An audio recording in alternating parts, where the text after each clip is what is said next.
This is hilarious. And there's reports now that some farmers have 100% of their workers not showing up and they're being forced to shut down. In South Texas, they grow grapefruit, they grow oranges, lots of different citrus varieties, leafy greens, onions, potatoes, peppers. So not only are the prices of what we can get going to go up at the grocery store, but also there's going to be massive food waste if there's nobody picking these crops when they're ready to be picked. I hope MAGA likes a diet of strictly processed foods. U.S. farmers have been working without a safety net. The 2018 Farm Bill expired in September without a replacement in place, at least a long-term one, leaving farmers without much-needed economic assistance. Tell me how much this is needed and how closely you are watching this. The disaster aid is the critical point in this bill for our farmers. We have the hurricane ravage, North Carolina, Georgia, Florida. Florida got hit, twice. They haven't got any relief yet because there's no farm bill. It expired. So we need this, short term injection into the system to prop those farmers up and keep them in business. It's time to start working the fields for spring planting, and we need some predictability. This used to be a program that was for 5 years. So you had predictability. And now it seems like Washington's kind of yanking you around. This is not unusual. I can't ever remember a farm bill being done on time. They're always late with them. That's just the way the system works. Why it's that way, it shouldn't be. We'll get a farm bill. It's not going to be in this vote, but it will be probably in the first quarter of the year after the new administration gets in. We'll hammer one out. Hey everybody, it's Will. I wanted to let you know that I appeared on News Nation this morning to talk about the overwhelming increase in farmer bankruptcies this year in the United States of America. Already this year, since President Trump took office, we've had more farmer bankruptcies under Section 12 than we had in the entire year in 2024. This is being caused by a lot of the policies that President Trump passed, and there's no light at the end of the tunnel when it comes to these bankruptcies.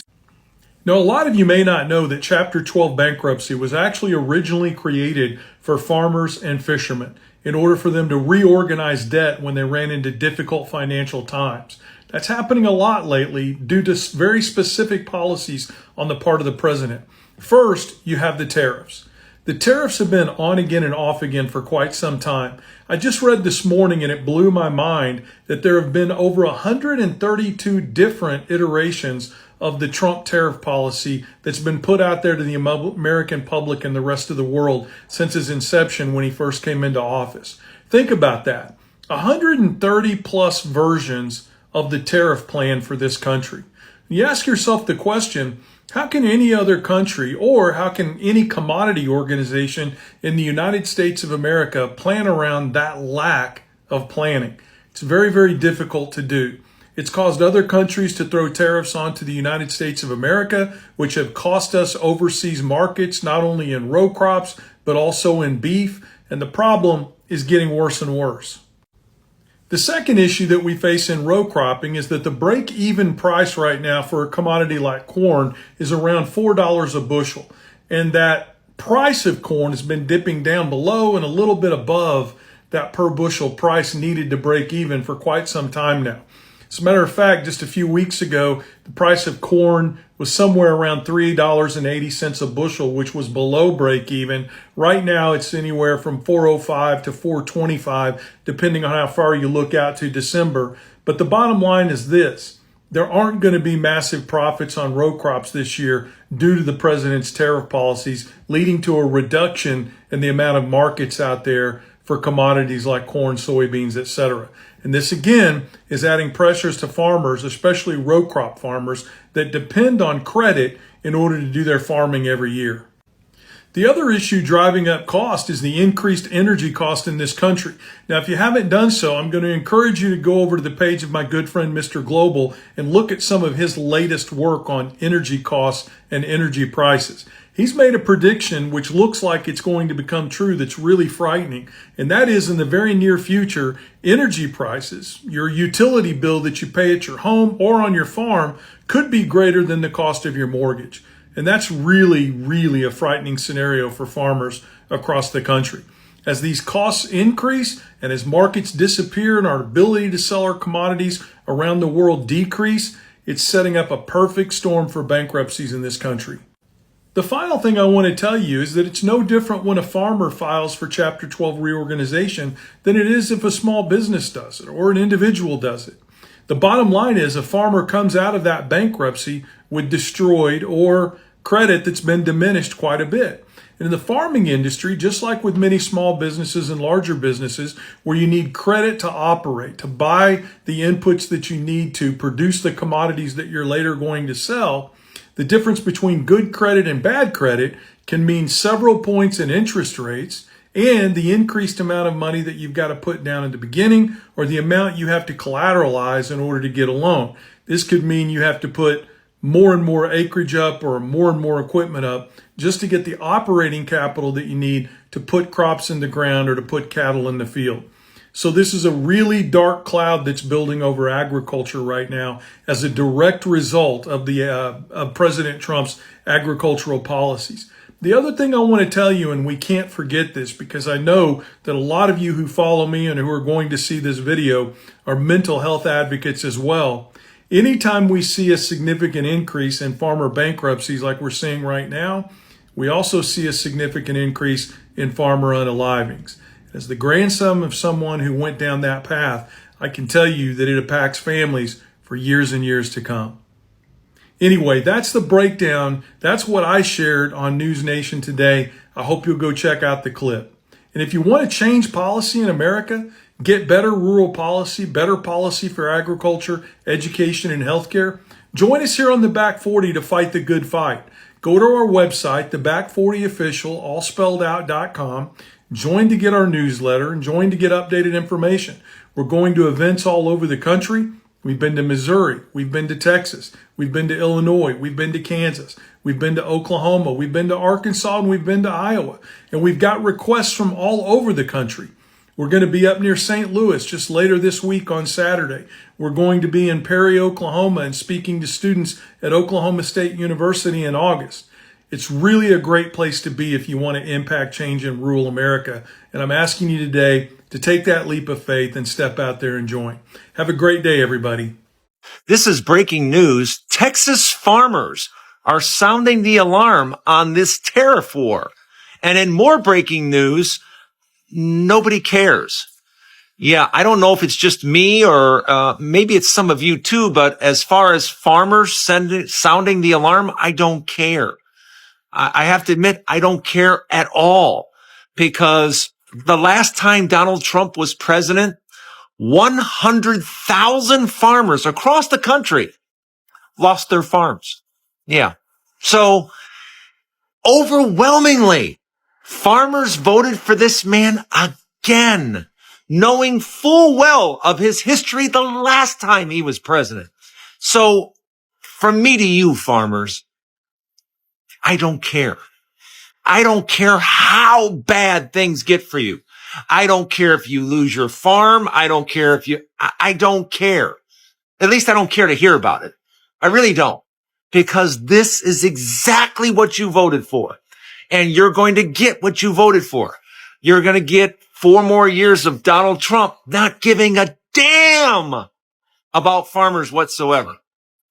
So enjoy. Okay, so Texas is running low on water.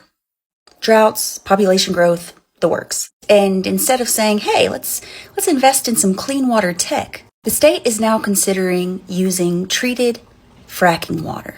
Yes, literal oil and gas wastewater. And they're going to use this to irrigate crops. Now, they do clean it, kind of, and lab studies say that so far it's safe. No obvious crop damage, and no contaminated soil yet. And the Texas Agriculture Commissioner, Sid Miller, says he's all in on the treated fracking water, saying that farmers would be fine using it. But here's the catch. Lawmakers are currently drafting a bill that would essentially let oil companies off the hook. Once they hand over that water, they are no longer liable for the effects. If you get sick, if the soil is contaminated, if the crops are damaged, too bad, the company's protected. And once again, everyday people, farmers, families, even you, are left holding the bag. Texas deserves clean water. not corporate loopholes. Like and follow for more.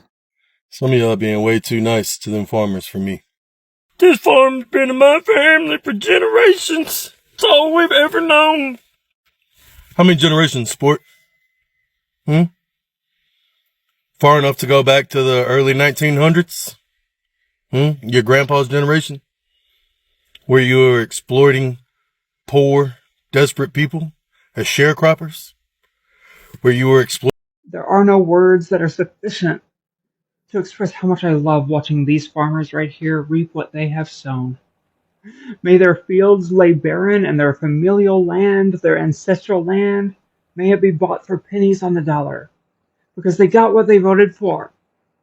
On the flip side, I just want to send some love and encouragement to the immigrants that are fearful and worried about what tomorrow looks like, because I get it. We're living in a shit show, y'all. Please do your best to take care of you, to stay safe and surrounded by your loved ones. This is yet another shameful chapter of United States history, but this time around, the world is watching and judging us. This cannot be erased. This cannot be whitewashed. I'm sorry that they've used your communities to stoke so much rage and hatred and anger and violence. You deserve so much better. Well, the Democrats were right again, and it turns out the farmers of Iowa are completely shit out of luck, specifically because they voted for Trump, okay? Because his policies have double fucked them, okay? Starting with USAID. Now, you might say, why would USAID be connected to the farmers of Iowa? Well, turns out that USAID was one of their most reliable customers. We were spending up to $2 billion every year buying soybeans from them and then shipping them overseas to feed poor, starving children. Until our Christian president got in office and he said, "What? We are sending food overseas to feed hungry children? For Christ's sake, shut that down immediately." Well, in doing that, they have now taken away the second largest, most reliable customer for these soybean farmers in Iowa. Now, who was their number one customer? Well, it used to be China. And up until recently, they were buying 60% of our soybean exports out of America. But Daddy Trump came in and jacked up these tariffs, started a trade war with China, and now these soybean farmers have lost their number one customer. So now these soy boys are sitting on a Scrooge McDuck level of soybeans with absolutely nobody to sell them to. And that is why they are begging Daddy Trump for a bailout and for him to cut the shit with China so we can get rid of these tariffs. You know, it's amazing. Trump supporters put him in office hoping that he would just ruin the lives of all the people who they hated. But they didn't realize that Trump isn't on their team. He's on Team Billionaire, not on Team Farmer or Team Trucker or Team Everyday American. He only cares about rich people. Anyway, happy Sunday, guys. Hopefully you enjoyed your weekend. Football is back. Hell yeah, very exciting for all of us who are still able to watch it, despite the fact that there are male cheerleaders now. Oh. Anyway, guys, I love you. I'll be back tomorrow. Talk to you soon. We're here. We are here at the FAFO stage. This is really bad. And if you appreciate my content, please engage with this video. I'm just going to read this to you. Multiple Texas farms shut down after almost 100% of workforce vanishes overnight. In a stunningly swift overnight change, some Texas farm operations had to shut down after losing virtually all of their workforce, an exodus triggered by the increase in immigration raids and increased enforcement. The ripple effects of these raids are the gift that keeps on giving and will be felt nationwide. Unpicked crops are now left unharvested. Livestock were left untended, and rural economies are on edge. The story isn't just a tale of woe for Texas farms. It's a warning for American agribusiness, food prices, and communities that keep food on our plates. I need you to share this with every Republican you know. And you don't even need to wait for their response. They just need to know what's happening. And this is part of my line of work. I deal with commercial farmers, including... What? You want me to have sympathy for farmers? You want me to feel bad? You want me to say, hey, that's anti-American. You can't want them to fail. I don't care. I want them to get exactly what they voted for. So if they fail, let it happen already. Because you know what I'm tired of? Let me tell you what I'm really sick and tired of.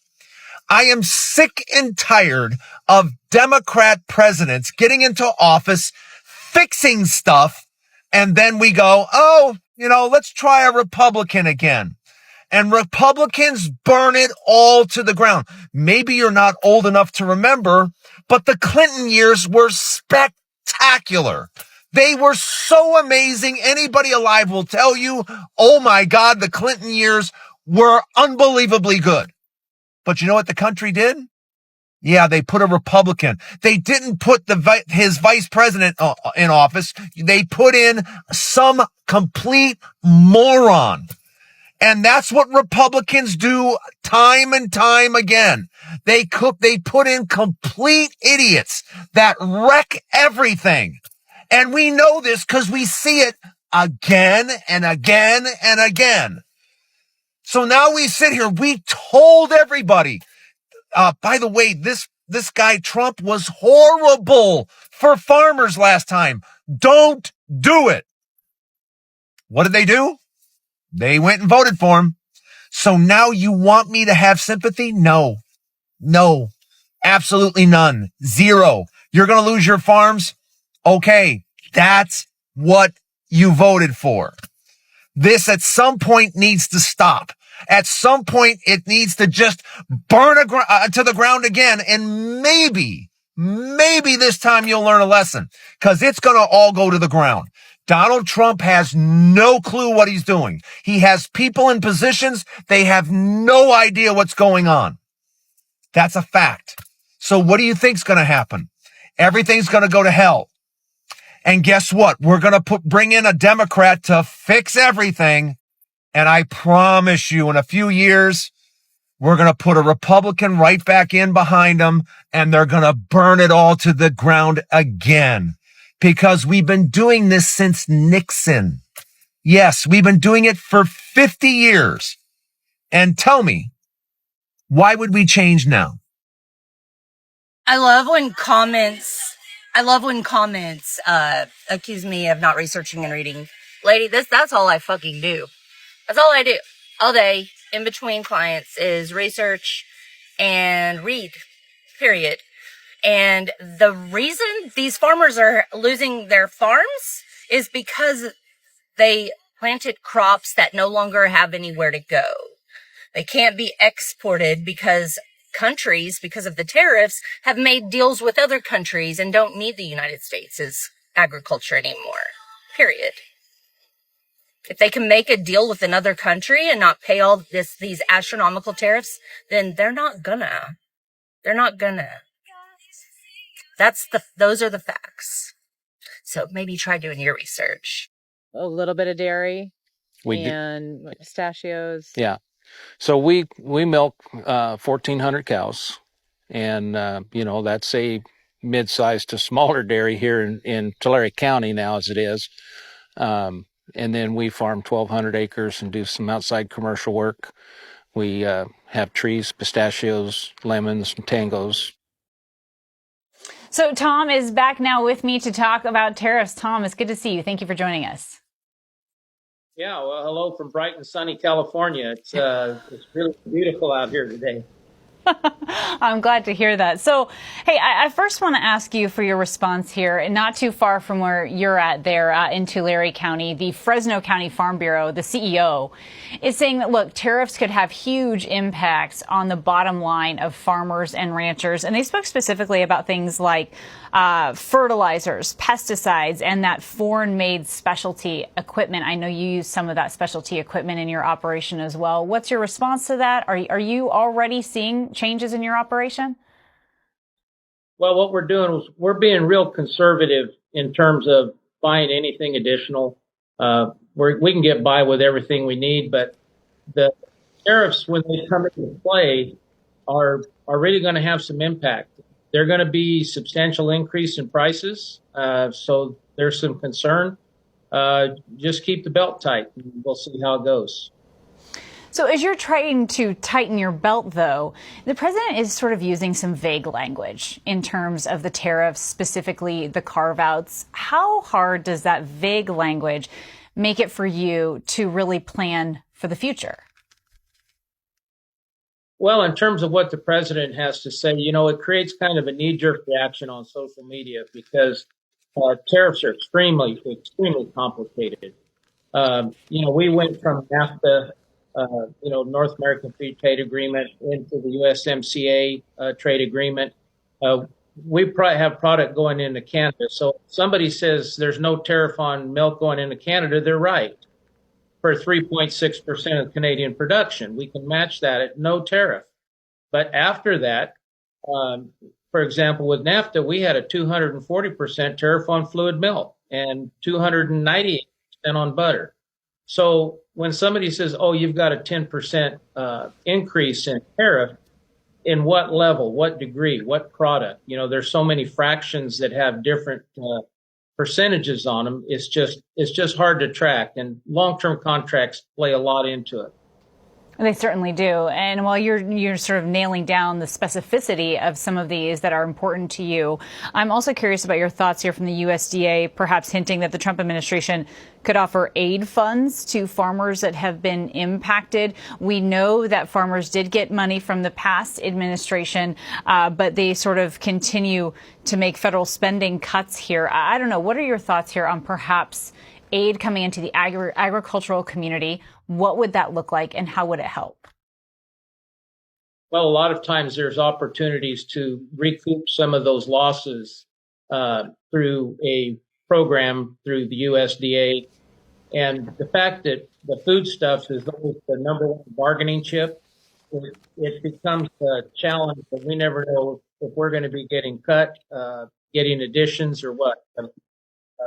With the dairy products, food products, wheat, everything, corn, we feed the world, and, we have to survive. So they'll do something to come along if it gets bad enough. You have faith, it sounds like.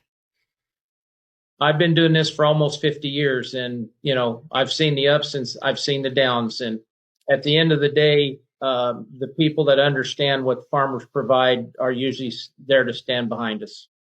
In Texas, the legislative process isn't built for the everyday citizen. The state has a part-time legislature that meets just 140 days every 2 years. That means that thousands of bills get crammed into a tight schedule, and public hearings can stretch deep into the night. That's what happened to a group of farmers from Johnson County. Meet Tony and Karen Coleman. They woke up around 1:30 a.m. to tend to their over 100 cattle. They have a farm in Johnson County. Then the couple drove to the Capitol to testify on a bill that would limit the amount of toxic chemicals and fertilizer made out of treated sewage. Why did this bill matter to them? The Colemans say they've lost over 30% of their cattle herd because the fertilizer made from sewage sludge poisoned their land. I'm Alejandra Martinez. I'm an environmental reporter at the Texas Tribune. So back to the hearing. That didn't start until nearly 1 a.m. the next day. All day, debate on the House floor ran long. Committees are the place where these bills are heard, and that's where Texans get to testify. But committees can't meet without special permission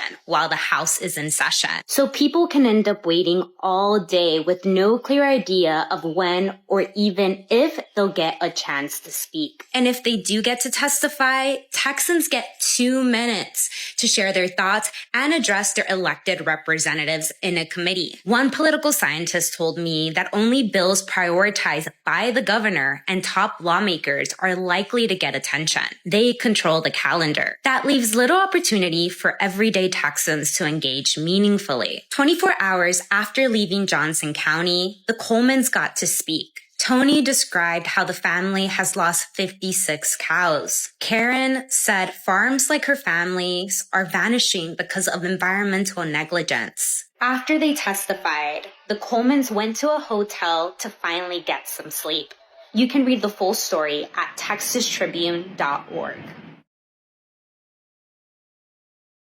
That far back? To your great-great-grandfather. Back to the 1800s. Did your family put Africans in? Does it go back to the 1700s? Does it go far enough back that your ancestors were murdering and pillaging and displacing Native Americans? Does it go far enough back to the 1600s?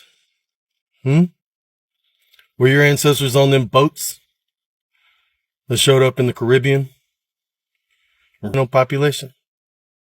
Does it go far enough back that you could show up to the coast of Central America in the Yucatan, where they were growing sweet potatoes and yucca? How long? Money, power, and influence to shit on anyone who isn't you? How far back? Because you want me to be concerned about you with herbicides and pesticides while you destroy habitat for our fucking native animals and native plant species. Because you are still doing the exact same thing. You are still shitting on anyone and everything you can around you.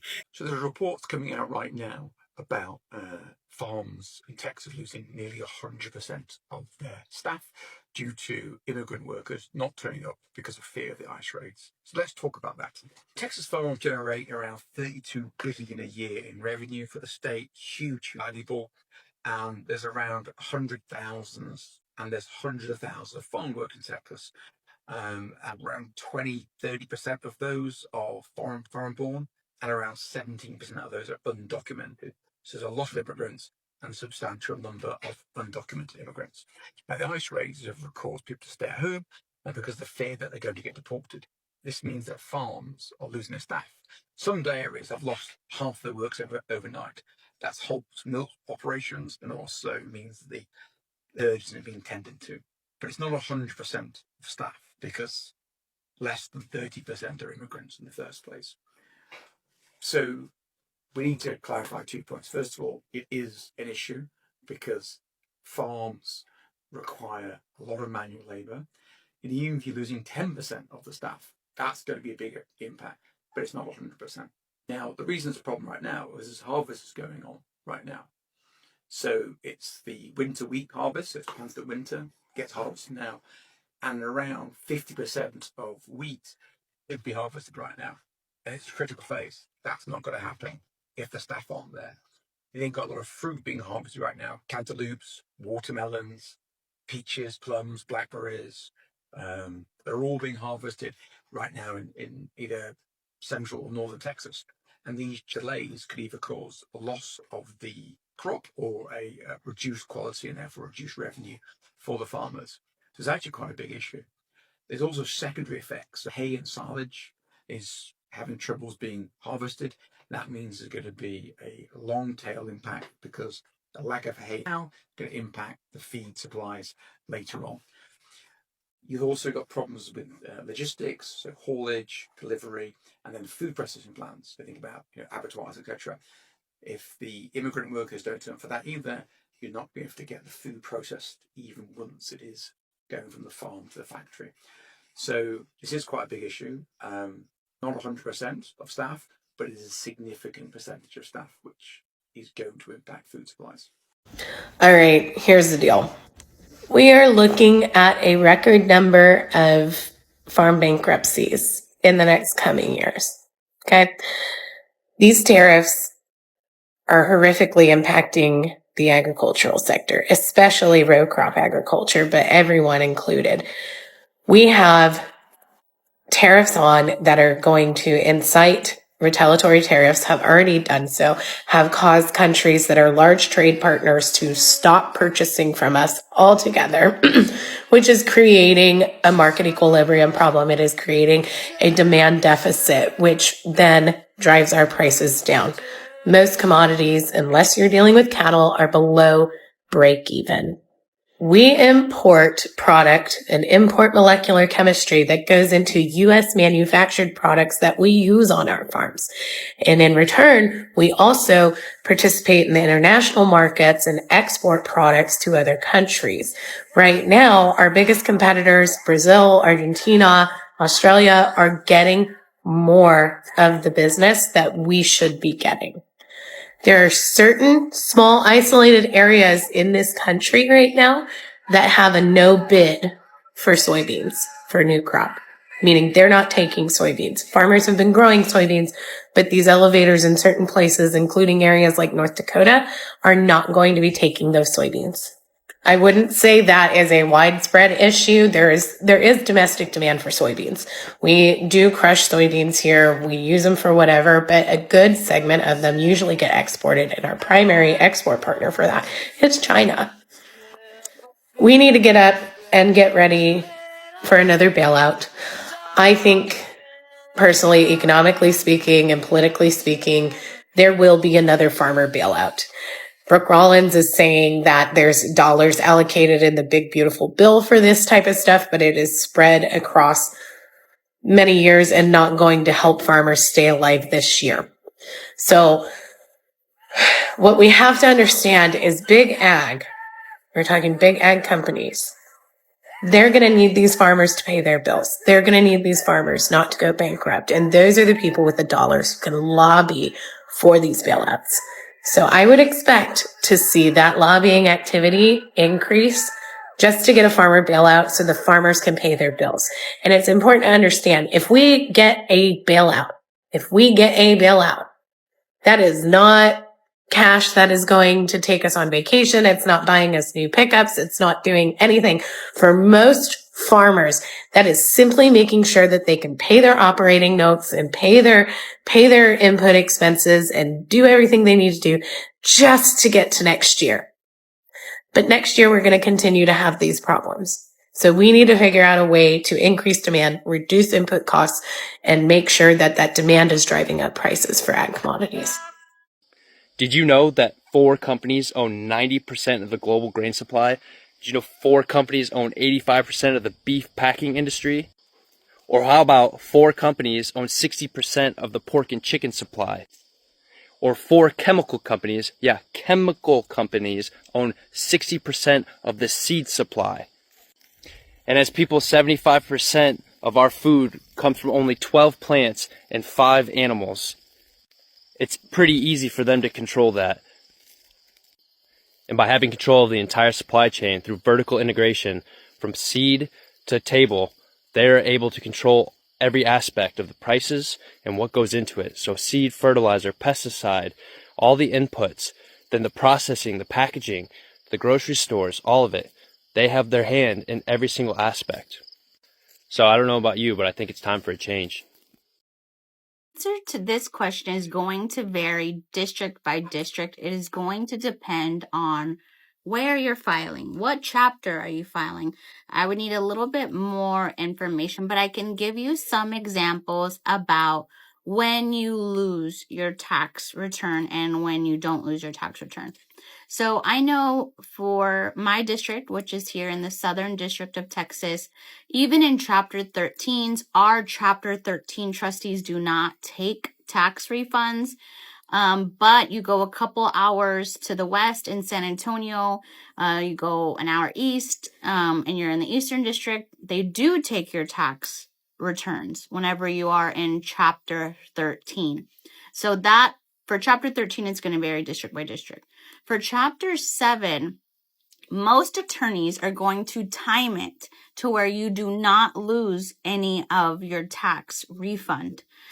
So it just depends. So once we get closer like to November, I start kind of switching up advice as far as waiting to file bankruptcy so that way you do not lose any money. So obviously the goal is always for my clients, what they come in with, I want them to go out with. So I wouldn't want you to lose anything. There's also, if you don't have a homestead, I can use wildcard to protect a tax refund, things like that. So there's always strategies where you don't lose anything. The only one where I cannot prevent is a Chapter 13 in a district that is not the Southern District. Nobody will ever be able to convince me that when I walked away from the left, that I made a mistake. Nobody will also ever be able to convince me that the left are not full of demonic entities and dark spells. Yes, I said that because tell me why the Democrats in Texas are fighting against Senate Bill 38, which keeps squatters out of homes. So like if you're in Texas and you go on vacation for 2 months, you own a home, you come back to your home and there are squatters in there. The Democrats want to say the home belongs to the squatter. They were there for 2 months while you were gone. They've been living there. Too bad. Bye. While the Republicans want to say, no, the homeowners own this home. The squatters need to go. The Democrats are fighting against that. Try to tell me that that is not enforced by lower vibrational demonic entities and energies. Every single day I get on this app and I am reminded exactly why I chose to walk away from the Liberal Party. Exhibit A, just a small little slice of it. You're one of these farmers out here and you're losing your farm, or you're close to it, and you're wondering why all the liberals don't care and why we're being cruel. Because we begged you to care. We begged you to vote for the person who was going to help you. And instead you voted for the one guy who did not care for you at all. Boo-boo. He bankrupted a casino. The hell you think he's going to do with your farm? Like I said, you enjoy your misery. You enjoy losing your house and your farm. We told you. We told you what was going to happen. So don't come over here crying. I do not care. I don't care.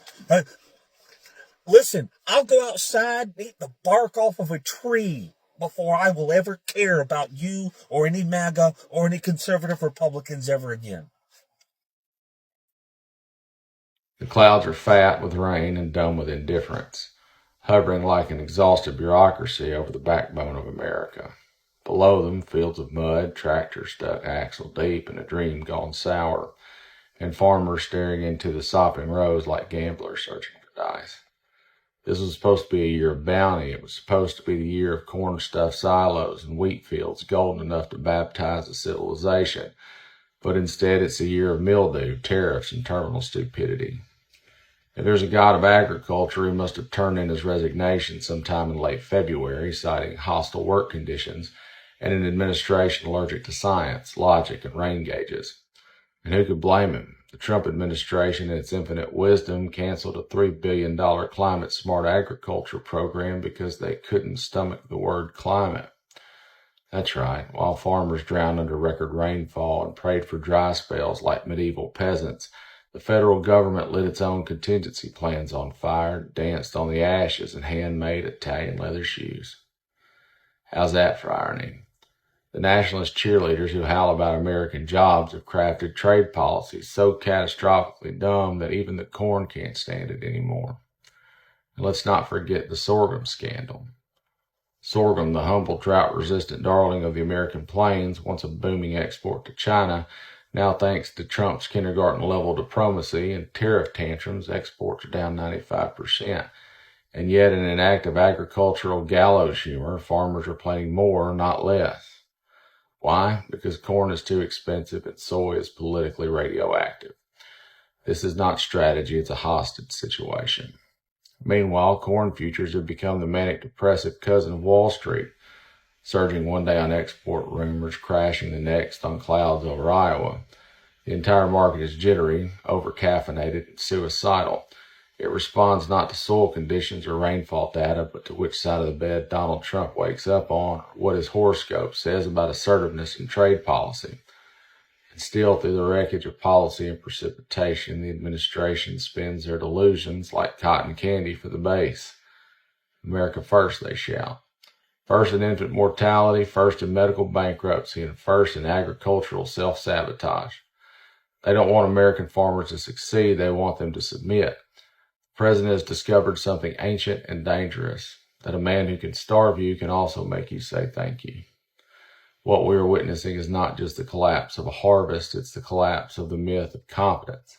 The illusion that somewhere in Washington understands how food gets from soil to shelf. They don't. These people wouldn't know a combine from a Cracker Jack box. They think photosynthesis is a Chinese conspiracy and climate change is a liberal hoax, unless it's a hurricane aimed at Mar-a-Lago. Our founding fathers, fire-breathing revolutionaries who plowed fields by day and overthrew kings at night, would spit their wooden teeth across the rotunda if they could see the corporate feudalism we've erected. Thomas Jefferson imagined an agrarian republic of self-sufficient yeomen, We gave him multinational seed patents, debt slavery, and a tariff war that would make Alexander Hamilton drink poison. And now the rains come like prophecy. The rivers swell, the fields rot.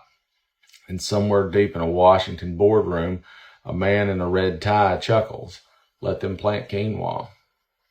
But the farmers know better, the workers know better. There's a whisper rising from the rows, a sermon of the seeds, if you will. You cannot sow cruelty and reap peace. You cannot water the earth with lies and expect the truth to bloom. And you cannot threaten the breadbasket of a nation and expect it not to rise. Because one day soon the combine will come, not for the crop, but for the machine that made famine policy. And it will be driven by the people you thought were too muddy, too quiet, and too tired to fight back. This is no longer agriculture. It is absurdism with a shovel. So now get your boots on, America. The harvest is coming, and it won't be grain. Defiance till death. Want to know how I know I'm doing it right? I didn't have to block a single person the last couple days. I didn't have to unfriend any friends. You know why? Because those people are not my friends. Anyone who's putting anything up that's sympathetic to a Nazi, no way. That's not happening in my world. In fact, my shit's so on lock that I have gotten some of the best new people just showing up out of nowhere. Amazing creators, speaking their mind and being real. Look, there are a lot of people who are going to think no one wanted it to get to this point. But if you really zoom out, it was always going to be this way. We were already there, whether or not you believed it or not, whether or not you saw it or not. That sort of violence has always been part of this country. And now, hopefully, you can step back and see it. I also can't wait for this guy to just be a farmer. 30-06 bolt action rifle. Fuck. Hey y'all, a quick update after the floods from like 10 days ago. This is one of the fields that was underwater. Right here is the low end of the field, and we did lose some corn in the edges and on the low end of the field, but as a whole, the field is going to be okay. And that's kind of the story of everything here in the Rio Grande Valley. Wherever the water got off quickly, then the crops are going to be okay. What stood in water for a number of days is looking pretty bad, and we may lose some of that. Thank you for watching Great Minds Blacks.